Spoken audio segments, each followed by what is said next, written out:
दोस्तों स्वागत है आप सभी को हमारे इस YouTube चैनल पे। तो इंडियन जीके का क्लास देख रहे थे और पार्ट 1 में हमने 50 नंबर क्वेश्चन तक की क्लास देख लिया था। आप सभी को मालूम है कि इंडियन जीके की जो ये सीरीज चल रहा है इसमें लगातार हम लगभग 1000 MBBI जीके का क्वेश्चन देखेंगे जो आपके किसी भी कंपेटिटिव एग्जाम के लिए काफी महत्वपूर्ण रहता है। ठीक है, तो आज हमारा ये पार्ट 2 होगा। इससे पहले वाले वीडियो नहीं देखे तो इस वीडियो को जब देख लीजिएगा उसके बाद जाकर उस वीडियो को भी देख लीजिएगा। तो क्लास काफी महत्वपूर्ण होगा, इसलिए आप सभी ध्यान से देखेंगे क्योंकि आज की क्लास में हम 51 नंबर क्वेश्चन से लेकर 100 नंबर क्वेश्चन तक चर्चा करेंगे। काफी वीवीआई क्वेश्चन होगा, सारा क्वेश्चन आपके इंडिया से रिलेटेड ही क्वेश्चन होगा, इसलिए आप सभी आंसर कमेंट बॉक्स में लिख सकते हैं। लाइव चैट खुला हो तो लाइव चैट में आंसर लिख सकते हैं। ठीक है, तो आइए बिना देरी के हुए 51 नंबर क्वेश्चन से इस क्लास को स्टार्ट करते हैं। 51 नंबर क्वेश्चन देखिए, काफी कमाल का ये क्वेश्चन आपके लिए कह रहा है, अर्थशास्त्र में नोबेल पुरस्कार प्राप्त करने वाले प्रथम भारतीय व्यक्ति कौन थे? रविंद्रनाथ ठाकुर जी नहीं। ऑप्शन सी में कह रहा है वेंकटा रमन रामकृष्ण जी नहीं, अन्य जी नहीं। ऑप्शन बी करेक्ट हो जाएगा, अमर्त्य सेन जो थे यह अर्थशास्त्र के अर्थशास्त्री कहलाए और प्रथम ऐसे अर्थशास्त्री थे जिन्होंने नोबेल पुरस्कार प्राप्त किया था। ठीक है, अगले प्रश्न पे चर्चा करते हैं। 52 नंबर प्रश्न। 52 नंबर प्रश्न देखिए, कह रहा है भारत के प्रथम सिख प्रधानमंत्री, यानी आप सभी को मालूम है कि जो प्रधानमंत्री होता है यह भारत में एक मुस्लिम जो है, यह हमारे संविधान में दिया गया है कि मुस्लिम कभी भी भारत के प्रधानमंत्री नहीं बन सकते। ठीक है, यानी हिंदू बन सकते, सिख बन सकते, लेकिन मुस्लिम प्रधानमंत्री नहीं बन सकते। लेकिन यहाँ पे कह रहा है कि सिख यानी भारत के कौन से, अगर पूछता सीधे प्रथम प्रधानमंत्री तो हमने मालूम है पंडित जवाहरलाल नेहरू, लेकिन यहाँ पे धर्म लगा दिया। क्या धर्म लगाया गया कि सिख प्रधानमंत्री कौन थे? इस प्रकार से यानी राष्ट्रपति में मुस्लिम राष्ट्रपति आएंगे लेकिन कभी भी मुस्लिम प्रधानमंत्री नहीं आएगा। ठीक है, क्योंकि भारत के जब संविधान बन रहा था ना उस समय संविधान में यह लिख दिया गया है कि मुस्लिम भारत के कभी भी प्रधानमंत्री नहीं बन सकते। आने वाले देश भविष्य में हो सकता है संविधान में संशोधन हो तो बन सकता है। ठीक है, तो 52वां प्रश्न कह रहा है भारत के प्रथम सिख प्रधानमंत्री कौन थे? डॉक्टर मनमोहन सिंह या विश्वनाथ प्रताप सिंह या चंद्रशेखर सिंह या डी में करा अन्य। तो 52वां प्रश्न का आपका करेक्ट आंसर ये हो जाएगा डॉक्टर मनमोहन सिंह जो यह क्या थे? तो सिख प्रधानमंत्री भारत के थे। ठीक है, तो करेक्ट आंसर हमारा एक करेक्ट आंसर हो जाएगा। अगले प्रश्न पे चर्चा करते हैं आप सभी के साथ। 53वां प्रश्न देखिए, 53वां प्रश्न काफी कमाल का, ये भी क्वेश्चन का है नोबेल पुरस्कार प्राप्त करने वाले प्रथम भारतीय महिला, यानी नोबेल पुरस्कार प्राप्त करने वाले प्रथम भारतीय महिला कौन है? इंदिरा गांधी, मदर टेरेसा, किरण बेदी या सरोजनी नायडू। तो नोबेल जो पुरस्कार होता है ये बहुत बड़ा पुरस्कार होता है ये, और किसी किसी व्यक्ति को यह पुरस्कार मिलता है। ऐसा कौन से महिला थी जो प्रथम बार भारत में नोबेल पुरस्कार के विजेता बनी हुई थी? तो 53 का करेक्ट आंसर आप लोग आएंगे बी, मदर टेरेसा। ठीक है, मदर टेरेसा के बारे में बहुत ऐसा बुक निकला इनके बारे में पढ़ेंगे ना तो इनके संघर्ष से आप सभी काफी मोटिवेशन प्राप्त करेंगे। 54वां प्रश्न देखिएगा, भारत रत्न प्राप्त करने वाले प्रथम भारतीय। भारत रत्न आप सभी को मालूम है यानी बहुत प्रकार के जो होते हैं ना, यानी प्राप्त करने, यानी कहने का मतलब क्या कि ये एक प्रकार का गिफ्ट होता है, एक प्रकार का, यानी जब हम कुछ अच्छा करते हैं ना तो हमें सम्मानित किया जाता है कुछ न कुछ देकर। इसी प्रकार से भारत रत्न एक बहुत बड़ा भारत का गिफ्ट है। ठीक है, जो किसी किसी व्यक्ति को दिया जाता है जो अच्छे काम इस देश लेवल में करते हैं या इंडिया लेवल या विश्व लेवल में करते। ऑप्शन ए में करा श्रीमती पीके गेसिया, ऑप्शन बी में करा श्रीमती इंदिरा गांधी, ऑप्शन सी में करा श्रीमती बछेंद्री पाल, ऑप्शन डी में करा सुश्री सुष्मिता सेन। तो यहाँ पे है ना 54वां प्रश्न का आपका करेक्ट आंसर क्या हो जाएगा? बी हो जाएगा। नोबेल पुरस्कार प्राप्त करने वाले प्रथम भारतीय महिला कौन थी? तो श्रीमती इंदिरा गांधी जो प्रथम भारत के यानी प्रधानमंत्री भी थी, मुस्लिम यानी महिला प्रधानमंत्री। अगला क्वेश्चन देखिए, 55वां प्रश्न कह रहा है प्रथम महिला चिकित्सक कौन थे? ममता बनर्जी, प्रेमा माथुकर या कामदनी गांगुली या अन्य, यानी प्रथम महिला चिकित्सक, भारत की ही बात चल रहा है यहाँ पे। तो भारत में क्या ऐसे कौन से महिला चिकित्सक यानी महिला डॉक्टर कौन थी? तो 55वां प्रश्न करेक्ट आंसर क्या हो जाएगा? सी हो जाएगा, कामदनी गांगुली। ठीक है, करेक्ट आंसर आप याद रखेंगे, कामदनी गांगुली करेक्ट आंसर हो जाएगा। अगले प्रश्न पे चर्चा करेंगे 56वां प्रश्न। 56वां प्रश्न देखिए, कह रहा है राष्ट्रीय ध्वज तिरंगे में तीनों क्षैतिज पट्टियों की किस अनुपात में रहते हैं? इन्हें होता है ना कि चौड़ाई लंबाई ये सब किस अनुपात में रहता है? तो देखिए इसकी अनुपात है ना आप सभी हमेशा याद रखेंगे, सभी एक ही बराबर के होते हैं। ठीक है, यहाँ पे मैं पार रहा हूँ तो हो सकता है ये जैसे बड़ा हो गया तो इस प्रकार से नहीं होगा, यानी इसी प्रकार से सभी एक ही अनुपात में रहते हैं। ठीक है, तो एक अनुपात में रहते हैं तो इसका अनुपात क्या हो जाएगा? 1:1:1 हो जाएगा। ठीक है, यानी जो व्हाइट वाला होता है वो भी 1 अनुपात का होता है, बीच ऊपर केसरिया होता है, बीच में व्हाइट होता है और नीचे हरा होता है, सभी एक एक अनुपात का होता है। तो करेक्ट सर हमारा क्या लगाएंगे? आप सभी सी लगाएंगे। राष्ट्रीय ध्वज तिरंगे में तीनों क्षैतिज पट्टियों की किस अनुपात में होता है? तो 1:1:1 अनुपात में होता है। आइए अगले प्रश्न पे चर्चा करते हैं। 57 नंबर क्वेश्चन काफी कमाल का ये भी क्वेश्चन। 57 नंबर प्रश्न देखिए कह रहा है राष्ट्रीय ध्वज तिरंगे का गहरा केसरिया रंग क्या दर्शाता है। जो राष्ट्रीय ध्वज तिरंगा है आप सभी को मालूम है इसमें सबसे ऊपर गहरा जो केसरिया रंग है यह क्या दर्शाता है। ताकत और साहस या शांति और सत्य या विकास और उर्वरता। ऑप्शन डी में करा अन्य। तो यहाँ पे ना आप सभी 57 नंबर प्रश्न का करेक्ट लगेंगे। जो हमारा केसरिया रंग है यह हमें दर्शाता है कि ताकत और साहस। क्या दर्शाता है। ताकत और साहस के बारे में यह दर्शाता है। जब हम देखते हैं तो हमें यह महसूस होता है। ठीक है कह सकते हैं। 58 नंबर प्रश्न देखिए कह रहा है राष्ट्रीय ध्वज तिरंगे में सबसे ऊपर कौन सा रंग होता है। तो सबसे ऊपर केसरिया होता है। कौन सा रंग होता है। तो गहरा केसरिया रंग होता है। क्या होता है गहरा केसरिया रंग होता है। इसलिए यहाँ पे 58 नंबर प्रश्न का करेक्ट आंसर क्या हो जाएगा सी हो जाएगा।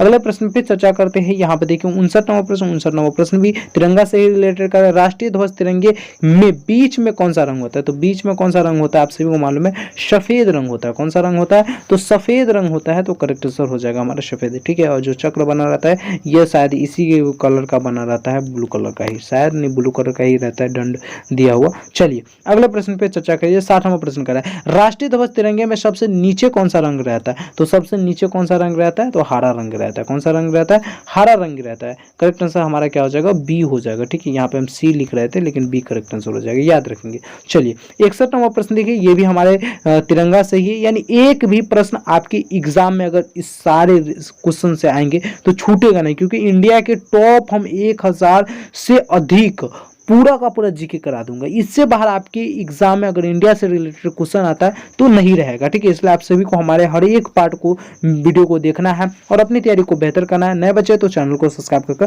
बेल आइकन कॉल पे क्लिक कर लेंगे। देखिए 61 नंबर प्रश्न का राष्ट्रीय ध्वज की लंबाई चौड़ाई का अनुपात कितना है। लंबाई चौड़ाई का अनुपात यानी लंबाई कितना है चौड़ाई का अनुपात कितना है यही पूछा जा रहा है। जैसे हमारा तिरंगा होता है इसकी चौड़ाई और लंबाई के अनुपात क्या है। तो लंबाई मान लीजिए इस प्रकार से रहेगा तो चौड़ाई तो यही हो गया ना हमारा। तो ये पूछ रहा है कि तिरंगा के अनुपात क्या है। तो यहाँ पे 61 नंबर प्रश्न के आप सभी करेक्ट आंसर लगा कर 3:2 क्या हो जाएगा 3:2 क्योंकि देखिए एक ये रहता है। ठीक है तो ये क्या हो जाता है 3:1 2 3 इस प्रकार से भी हम कह सकते हैं और जो ये दो को ये मिलाकर ये रहता है। ठीक है तो 3:2 समझाने के लिए मैं आप सभी को बता रहा हूँ ऐसा नहीं होता है अनुपात में जब निकालते तो हमें समझ में आता है। तो 3:2 याद रखेंगे। ठीक है चलिए अगले प्रश्न पे चर्चा करते हैं। 62 नंबर प्रश्न की 62 नंबर प्रश्न भी आपसे तिरंगा से ही रिलेटेड कर राष्ट्रीय ध्वज तिरंगे का सफेद पट्टी किस बात का संकेत करता है। जो राष्ट्रीय ध्वज तिरंगे का सफेद पट्टी है यानी सफेद कलर का तिरंगा रहता है वह किस बात को दर्शाता है किस बात का संकेत करता है। विकास और सत्य का साहस और विकास का शांति और सत्य का या अन्य का।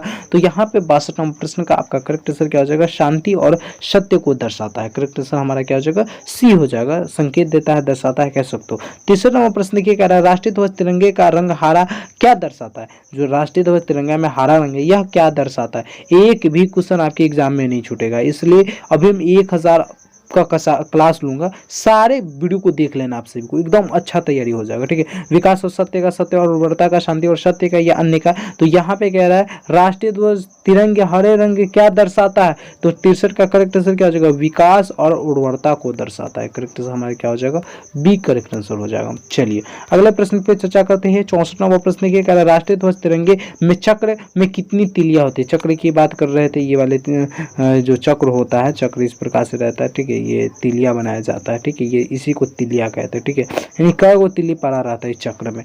तो आप सभी को मालूम होगा 64 नंबर प्रश्न का करेक्ट आंसर क्या हो जाएगा 24 तिलिया रहती है। कितना तिलिया रहता है 24। ये केंद्र रहता है और यहीं से 24 को ये तीर खींचा रहता है इस प्रकार से रहता है। ठीक है चलिए अगले प्रश्न पे चर्चा करते हैं। 65 नंबर प्रश्न 65 नंबर प्रश्न देखिए करा कि भारत की संविधान सभा ने राष्ट्रीय ध्वज का प्रारूप कब अपनाया था। यानी भारत की संविधान सभा ने राष्ट्रीय ध्वज का प्रारूप कब अपनाया। जो राष्ट्रीय ध्वज तिरंगा बनाया गया था इसको कब अपना लिया था। 22 जुलाई 1947 28 जुलाई 1947 17 जुलाई 1947 या 22 जुलाई 1948 ईस्वी को। तो 65 नंबर प्रश्न का आपका करेक्ट आंसर क्या हो जाएगा 65 का करेक्ट आंसर आप सभी ए लगाएंगे। 22 जुलाई 1947 ईस्वी को भारतीय संविधान ने राष्ट्रीय ध्वज के प्रारूप को अपना लिया था। ठीक है अगला क्वेश्चन देखिए 66 नंबर प्रश्न का, भारत का राष्ट्रीय पक्षी है, तो भारत का राष्ट्रीय पक्षी कौन हो जाएगा, मोर हो जाएगा। कौन हो जाएगा, मोर हो जाएगा भारत का राष्ट्रीय पक्षी। ठीक है, अगला प्रश्न पे चर्चा करते हैं। यहाँ पे देखिए 67 नंबर प्रश्न कह रहा है, भारत का राष्ट्रीय पुष्प है, पुष्प मतलब फूल है, भारत का राष्ट्रीय फूल कौन सा है, तो मालूम है हम सभी को क्या है, गुलाब है। क्या कमल होगा या गुलाब होगा, तो एकदम 67 नंबर प्रश्न का आप सभी जो बता रहे थे कमल सही है। क्या हो जाएगा, सही है, कमल ही होगा, गुलाब नहीं होगा। बहुत सारे बच्चे गलती कर देते हैं, गुलाब कहा जाता है लेकिन कमल हमारा राष्ट्रीय है। ठीक है, करेक्ट आंसर हो जाएगा ये। चलिए अगले प्रश्न पे चर्चा करते हैं। 68 नंबर प्रश्न देखिएगा, भारत का राष्ट्रीय पेड़ है, भारत का राष्ट्रीय पेड़ देखिए, भारत का राष्ट्रीय पेड़ कौन सा, नीम है, चंदन है, बरगद है या अशोक है, तो यहाँ पे 68 नंबर प्रश्न का करेक्ट आंसर क्या हो जाएगा, बरगद है। क्या है, बरगद, बरगद करेक्ट आंसर हमारा सी हो जाएगा, भारत का राष्ट्रीय पेड़ है। ठीक है, राष्ट्रीय वृक्ष है।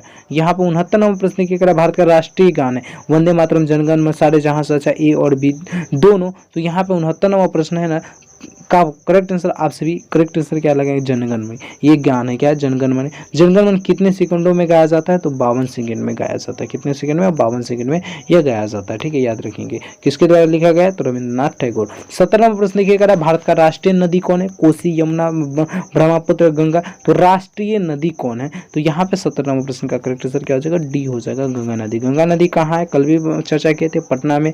कौन से राज्य में, बिहार में। ये सब आप सभी को याद रखना है। ठीक है, बिहार में कुल कितने जिले हैं, 38 जिले हैं, ये सब याद रखा। प्रमंडल कितने हैं, 9 प्रमंडल है। देखिए 71 नंबर प्रश्न का, भारत का राष्ट्रीय जलीय जीव है, यानी जल में रहने वाले भारत का राष्ट्रीय जीव कौन है, मछली, कछुआ, डॉल्फिन है या मगरमच्छ है, तो यहाँ पे 71 नंबर प्रश्न का करेक्ट आंसर लगाएंगे डॉल्फिन। इसलिए कहा जाता है कि गंगा के मैदानों में यानी गंगा के नदी में एक विशेष प्रकार का डॉल्फिन भी पाया जाता है। तो भारत का राष्ट्रीय जलीय जीव कौन हो जाएगा, तो डॉल्फिन मछली हो जाएगा। करेक्ट आंसर हमारा क्या हो जाएगा, सी हो जाएगा, मछली ही होता है एक प्रकार का। देखिए 72 नंबर प्रश्न क्या करा कि भारत का राष्ट्रीय पशु है, पशु की बात किया जा रहा है, वहाँ पे पक्षी की बात किया गया था, उसके बाद हम पेड़ की बात की, यहाँ पे पशु की बात किया जा रहा है, जानवर की, घोड़ा होगा, बाघ होगा, हाथी होगा या गाय होगा। तो 72 नंबर प्रश्न का करेक्ट आंसर क्या हो जाएगा, बी हो जाएगा, बाघ हो जाएगा। ठीक है, बाघ हो जाएगा जो हमारा राष्ट्रीय पशु है। ठीक है, याद रखेंगे।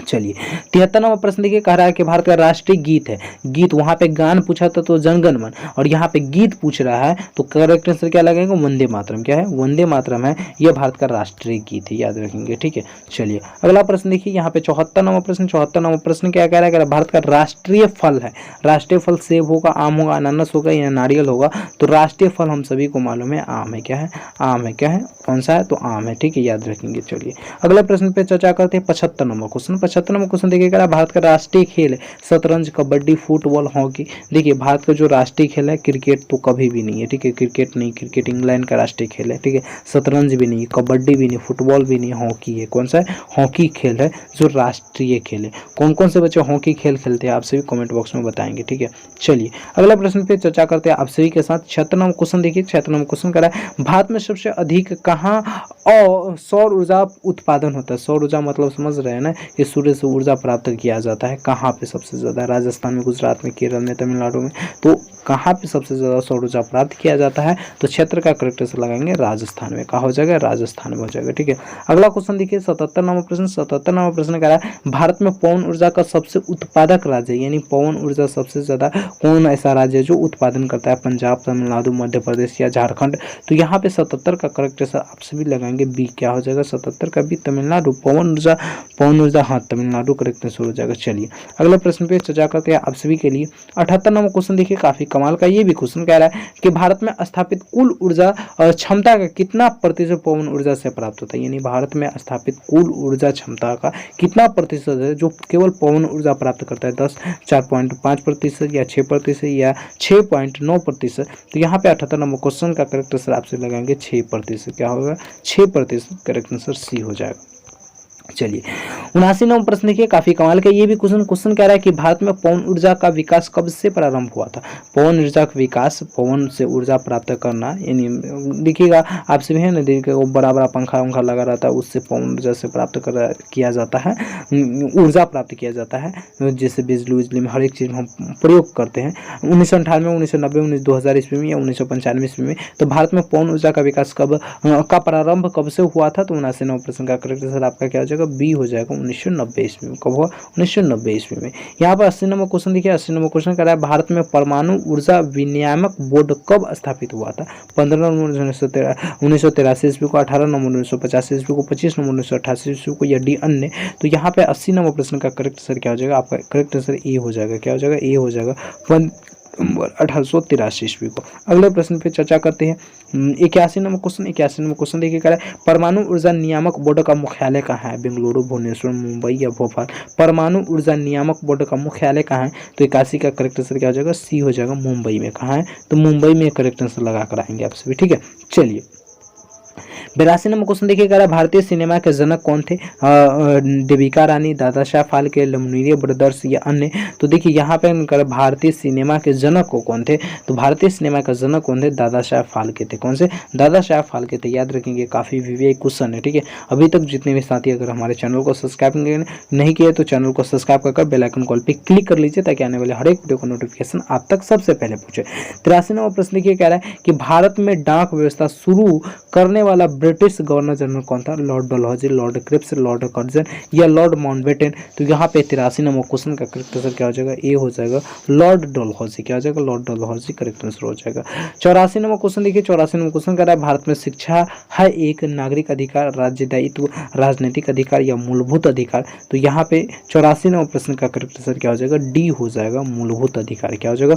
यानी भारत में शिक्षा क्या है? तो मूलभूत अधिकार है, सभी को यह मूल यानी एकदम रूप से यानी है कि शिक्षा यानी हमारा मूल्य में आता है कि हम प्राप्त कर सकते हैं। ठीक है, इस प्रकार से। चलिए अगला प्रश्न देखिए, 85 नंबर क्वेश्चन काफी कमाल का ये भी क्वेश्चन। 85 नंबर क्वेश्चन कर रहा है भारत के तीसरे राष्ट्रपति कौन थे जिनका अपने कार्यकाल में ही निधन हो गया था? यानी कौन से ऐसे राष्ट्रपति थे जो यानी भारत के तीसरे राष्ट्रपति थे? भारत के सबसे पहले वो तीसरे राष्ट्रपति थे, और जब वो अपना कार्यकाल में ही थे, कहने का मतलब राष्ट्रपति थे, उसी समय उनका निधन हो गया था। संजीव रेड्डी या डॉक्टर जाकिर हुसैन या डॉक्टर वी सिगिरी या इनमें से कोई नहीं? तो आपका है ना यहाँ पे 85 नंबर क्वेश्चन का करेक्ट आंसर क्या हो जाएगा? मोहम्मद डॉक्टर जाकिर हुसैन, जो अपने कार्यकाल में ही इनका निधन हो गया। भारत के तीसरे राष्ट्रपति थे, मुस्लिम प्रथम राष्ट्रपति थे, प्रथम मुस्लिम राष्ट्रपति थे। और जब भी हमारे देश में राष्ट्रपति का निधन हो जाता है तो हमारे जहाँ पे यानी लाल किला में तिरंगा फहराया जाता है, हमेशा से रहता है, तो वह तिरंगा 7 दिनों के लिए नीचे झुका दिया जाता है। ठीक है, नीचे झुका दिया जाता है, हमेशा ऐसे फरता रहता है। अभी भी मान लीजिए हमारे देश में जो भी अभी यानी राष्ट्रपति, अगर उनका खुदा ना खास करे निधन हो गया, तो निधन हो जाएगा ना, तो जिस प्रकार से ये तिरंगा फहरता रहता है, ये झुक जाएगा, ये नीचे झुक जाएगा। कितने दिनों के लिए? 7 दिनों के लिए। अन्य कोई रहता है तो 3 दिनों के लिए झुकाया जाता है, लेकिन राष्ट्रपति के लिए 7 दिनों के लिए। ठीक है, 86 नंबर प्रश्न कर रहा है कि भारत का राष्ट्रीय ध्वज नियम कब से लागू किया गया? राष्ट्रीय ध्वज नियम कब से लागू किया गया था? 2000, 2001 ईस्वी, 2002 ईस्वी, 2003 ईस्वी? तो 86 नंबर प्रश्न का आपका करेक्ट आंसर क्या हो जाएगा? सी हो जाएगा, 2002 ईस्वी में। क्या हो जाएगा? 2002 ईस्वी में। आइए 87 नंबर प्रश्न पे चर्चा कीजिए। 87 नंबर प्रश्न ये कह रहा है कौन सा नदी दक्षिण भारत की गंगा कहलाती है? यानी दक्षिण भारत जो हो गया, जैसे देखिए उत्तरी भारत का तो आप सभी को मालूम है कि गंगा नदी को ही गंगा यानी भारत का गंगा नदी कहा जाता है, बेहतर नदी का। लेकिन दक्षिण भारत की गंगा नदी किसे कहा जाता है? मतलब कि दक्षिण भारत में से गंगा नदी की शुद्ध नदी माना जाता है, इस प्रकार से कह सकते हो। बेहतर नदी माना जाता है सबसे कावेरी हो गया, तुंगभद्रा या गोदावरी या कृष्णा नदी। तो 87 नंबर प्रश्न का करेक्ट आंसर लगाएंगे गोदावरी नदी को। कौन सी नदी को? तो गोदावरी नदी को। अगले प्रश्न पे चर्चा करते हैं 88 नंबर क्वेश्चन। 88 नंबर क्वेश्चन देखिए करा प्रतिवर्ष भारत का बृहत्तम पशु मेल लगता है, यानी प्रति वर्ष भारत का सबसे बड़ा पशु मेला होगा, मेल नहीं, मेला लगता है सोलापुर में से सोनीपत में, सोनमार्ग में या सोनपुर में? तो हम सभी को मालूम है कहाँ लगता है, तो सोनपुर बिहार में ही लगता है, जो यानी कहे तो अंतरिक्ष से भी दिख जाता है। बहुत बड़ा मेला यह रहता है। ठीक है, इसमें बहुत सारा चीज़, केवल ऐसा नहीं कि केवल पशु ही मिलता है, बहुत सारा चीज़ मिलता है, बहुत बड़ा यह मेला रहता है। ठीक है, तो 88 नंबर प्रश्न का करेक्ट आंसर क्या लगाएंगे? डी लगाएंगे। चलिए अगला क्वेश्चन 89 नंबर प्रश्न है। 89 नंबर प्रश्न कर रहा है भारत का बोस्टन किसे कहा जाता है? भारत का बोस्टन किसे कहा जाता है? अहमदाबाद को, वडोदरा को या मुंबई को या सूरत को? तो बोस्टन भारत का किसे कहा जाता है? तो करेक्ट आंसर हो जाएगा ए, अहमदाबाद को। किसे कहा जाता है? अहमदाबाद। अहमदाबाद कहाँ है? तो आपसे भी बताएंगे कमेंट बॉक्स में। अगला क्वेश्चन देखिए 90 नंबर प्रश्न कर रहा है ग्लोबल पर कर्क रेखा भारत के कितने राज्यों से होकर गुजरती है? ग्लोबल जो होता है ये आप सभी देखते होंगे ऑफिस कार्यालय में रहता है, ये इस पे यानी कर्क रेखा जो होता है, कर्क रेखा आपको मालूम ये वाला रेखा होता है, क्लास 9th में आप सभी को पढ़ना पड़ता है, क्लास 9th का ही यह क्वेश्चन है, ठीक है। तो यानी कितने राज्यों से होकर गुजरती है, 5, 8, 6, 4 या 6। तो आप सभी को बखूबी मालूम होगा 90 नंबर प्रश्न का करेक्ट आंसर क्या हो जाएगा, 8 हो जाएगा, यानी बी करेक्ट आंसर हो जाएगा, ठीक है। चलिए अब मात्र 10 प्रश्न बचा हुआ है। 91 नंबर प्रश्न पे आइए चर्चा करते हैं। 91 नंबर प्रश्न देखिए काफी कमाल का ये भी क्वेश्चन आपके लिए। 91 नंबर प्रश्न कह रहा है कि भारत के निम्न में से किस राज्य में पुरुषों की संख्या स्त्रियों से कम है, यानी कौन सा ऐसा राज्य है जहां पे सबसे ज्यादा क्या है, तो महिला पाया जाता है और पुरुष कम है, ठीक है। देखिए प्रश्न, पुरुषों की संख्या स्त्रियों से कम है, बिहार में हो गया, राजस्थान, केरल या महाराष्ट्र। तो आप सभी को मालूम है करेक्ट आंसर क्या हो जाएगा, सी हो जाएगा, केरल। क्या हो जाएगा, केरल। 91 नंबर प्रश्न का करेक्ट आंसर क्या हो जाएगा, सी हो जाएगा। इसलिए मैं बहुत सारे छात्रों को सजेशन देता हूँ, अगर आपका शादी न हो तो केरल में जाइए, केरल में लड़कियों की संख्या काफ़ी अधिक है, लड़की वहाँ काफ़ी ज़्यादा है, तो वहाँ आप शादी कर सकते हैं। लेकिन मलयालम सीख लीजिएगा, ठीक है। मलयालम अगर आपको आता है तो बेहतर है, किसी भी लड़की से बात कर कर आप शादी के लिए वहाँ पे एलिजिबल, क्योंकि वहाँ पे बहुत ज़्यादा लड़की, बिहार में तो लड़की है ही नहीं, यानी बिहार में मान लीजिए 1000 पुरुष है तो 941 ही यानी महिला है, ठीक है। तो लगभग यूँ कहे तो 60 वो पुरुष ऐसे ही कुमारा रह जाता है, इसलिए बिहारी लड़का सबका शादी नहीं होता रहता है, तो ऐसे कह सकते हो, ठीक है। यानी बहुत सारा चीज़ चर्चा करें तो काफ़ी हो जाएगा। तो अच्छे से पढ़ाई कीजिए, 2-3 भाषा सीखिए, ताकि 2-3 भाषा जैसे इंग्लिश लैंग्वेज सीख लीजिए, मलयालम सीख लीजिए, बहुत सारा लैंग्वेज जितना ज़्यादा आप सीख लिए रहेंगे ना उतना बेहतर लाइफ पार्टनर आपको मिल सकता है, ठीक है। विदेशों में चले, हर जगह चले जाकर बेहतर लाइफ पार्टनर खोज सकते हैं, ठीक है। 92% देखिए कह रहा है भारत में सबसे ऊंचा बांध भाखड़ा नदी, भाखड़ा किस नदी पर है, झेलम पे, सतलज पे, गोदावरी पे या व्यास पे। तो यहाँ पे 92 नंबर क्वेश्चन का करेक्ट आंसर बी हो जाएगा, सतलज नदी पे। कौन सा, सतलज नदी पे करेक्ट आंसर हो जाएगा। 93 नंबर क्वेश्चन देखिए काफी कमाल का ये भी क्वेश्चन क्या कह रहा है, क्वेश्चन कह रहा है भारत में पहली आयरन स्टील कंपनी कहाँ स्थित है, यानी भारत में पहली आयरन वाले कंपनी कहाँ बनाया गया था, जमशेदपुर में, हीरापुर में, मुंबई में, गुवाहाटी में। तो बहुत ही बखूबी आप सभी को इस प्रश्न का आंसर मालूम होगा, जमशेदपुर में लगभग 1907 ईस्वी में इसकी स्थापना किया गया था, ठीक है। करेक्ट आंसर हो जाएगा। चलिए अगले प्रश्न पे चर्चा करते हैं आप सभी के साथ। 1 मिनट, थोड़ा सा क्वेश्चन पूरा चला गया, देख लेते कहाँ पे है, आ जाएगा मेरा क्वेश्चन, जो जल्दी आ जाए। 85 नंबर आ गया, चलिए कोई नहीं, आगे क्वेश्चन देख लेते। एक मतलब 92 आ गया, चलिए 93 नंबर क्वेश्चन देखिए। 93 नंबर प्रश्न पे चर्चा कर लिए। 94 नंबर प्रश्न देखिए। 94 नंबर प्रश्न कह रहा है कि भारत का कौन सा राज्य शक्कर का कटोरा कहलाता है। शक्कर का कटोरा मतलब क्या, चीनी सबसे ज्यादा पाया जाता है, शक्कर का कटोरा उस राज्य को हम कहते हैं, आंध्र प्रदेश को, तमिलनाडु को, हिमाचल प्रदेश को या उत्तर प्रदेश को। तो 94 का आपका करेक्ट आंसर क्या हो जाएगा, डी हो जाएगा, उत्तर प्रदेश, यूपी को कहते हैं, क्योंकि यहाँ पे चीनी का उत्पादन सबसे अधिक होता है, क्योंकि खेती के लिए ठीक है जगह, ठीक है। चलिए यहाँ पर देखिए 95 नंबर प्रश्न। 95 नंबर प्रश्न कर रहा है भारत में कितने राष्ट्रीय राजमार्ग है, राष्ट्रीय राजमार्ग पूछ रहा है, यानी राष्ट्रीय राजमार्ग संख्या कितनी है। जैसे राष्ट्रीय राजमार्ग नेशनल हाईवे NH कह सकते हो, तो राष्ट्रीय राजमार्ग की संख्या कितनी है। तो 95 नंबर प्रश्न का यहाँ पे करेक्ट आंसर क्या हो जाएगा, डी हो जाएगा, 288। कितना हो जाएगा, 288। ये बढ़ता भी रहता है, ठीक है, तो बढ़ भी गया होगा, इसलिए आपसे भी इसको पूरा यानी नहीं मानेंगे, ठीक है। चलिए बढ़ता कम तो सब रहता है। यहाँ पे देखिए 94 नंबर प्रश्न करा, भारत का एकमात्र स्थान जहां टीन पाया जाता है, भारत का एक ही मात्र स्थान है जहां पे टीन पाया जाता है, ठीक है। कौन है, रीवा है, हजारीबाग है, सूरत है या अहमदाबाद है। तो 96 नंबर प्रश्न का करेक्ट आंसर क्या हो जाएगा, बी हो जाएगा, हजारीबाग है। क्या है, हजारीबाग है, जहाँ पे क्या पाया जाता है, तो टीन पाया जाता है और एकमात्र स्थान है। 97 नंबर क्वेश्चन देखिए काफी कमाल का ये भी क्वेश्चन कह रहा है वह नदी घाटी जिसे भारत का रूड़ के नाम से पुकारा जाता है, गोदावरी नदी हो जाएगा या दामोदर या पेरियारी या हुंगली, यानी भारत में उसे रूड के नाम से जाना जाता है वो नदी घाटी। तो यहाँ पे 97 का करेक्ट आंसर दामोदर को क्या आ जाएगा, दामोदर। करेक्ट आंसर हमारा बी हो जाएगा। आइएगा 98 नंबर प्रश्न पे चर्चा करते हैं। 98 नंबर क्वेश्चन देखिए काफी कमाल का ये भी क्वेश्चन कह रहा है भारत में किस राज्य को भारत का खदान भंडार के रूप में जाना जाता है। खदान यानी वहाँ पे सबसे ज्यादा यूँ कहते हैं खनिज चीज पाए जाते हैं, उत्तर प्रदेश, पंजाब, हरियाणा, तमिलनाडु। तो 98 नंबर क्वेश्चन का करेक्ट आंसर बी हो जाएगा, पंजाब। क्या हो जाएगा, पंजाब। करेक्ट आंसर हो जाएगा। खाद वाली चीज खदान मतलब वो वाला खनिज नहीं होगा, सॉरी, ये जो यानी खाना वाना बनाना कहते हैं ना, गेहूँ चावल ये सब कि सबसे उत्पादन कहाँ होता है, पंजाब में, तो इसलिए इसे कहा जाता है, ठीक है। चलिए आइए 99 नंबर प्रश्न पे चर्चा करेंगे आप सभी के साथ। 99 नंबर प्रश्न देखिए करा शांत घाटी स्थित कहाँ है, तमिलनाडु में, हिमाचल प्रदेश, केरल में, अरुणाचल प्रदेश में। तो 99 नंबर प्रश्न का करेक्ट आंसर क्या हो जाएगा, सी हो जाएगा, केरल में स्थित है। शांत घाटी स्थित कहाँ है, तो केरल में स्थित है। आइए आज के लास्ट प्रश्न है मुद्दौर कहाँ है, तमिलनाडु में, आंध्र प्रदेश में या सिक्किम में या मेघालय में। तो 100 नंबर क्वेश्चन का आंसर आप सभी को कॉमेंट कमेंट बॉक्स में बताना है, ताकि हमें भी मालूम चले कौन कौन से बच्चे शुरू से लेकर लास्ट तक क्लास देखते हैं। आप सभी से मैं नम्र निवेदन करूंगा कि लगातार एक वीडियो में 50 क्वेश्चन देख रहा हूं, तो काफ़ी महत्वपूर्ण क्लास होगा। सारा क्लास काफ़ी महत्वपूर्ण होगा। लगभग 20 से 25 क्लास में हम 1000 से अधिक इंडिया से रिलेटेड सारे जी का खलास करेंगे। तो आप सभी हमारे हर एक वीडियो को देखेंगे और अपनी तैयारी को बेहतर करेंगे। बाकी यह क्लास कैसा लगा आपको कमेंट करके जरूर बताएंगे। नए साथी है तो चैनल को सब्सक्राइब कर बेल आइकन कॉल पे क्लिक कर लीजिए। धन्यवाद, थैंक यू सो मच। फिर मिलते हैं अगली वीडियो में, जब तक के लिए जय हिंद जय भारत।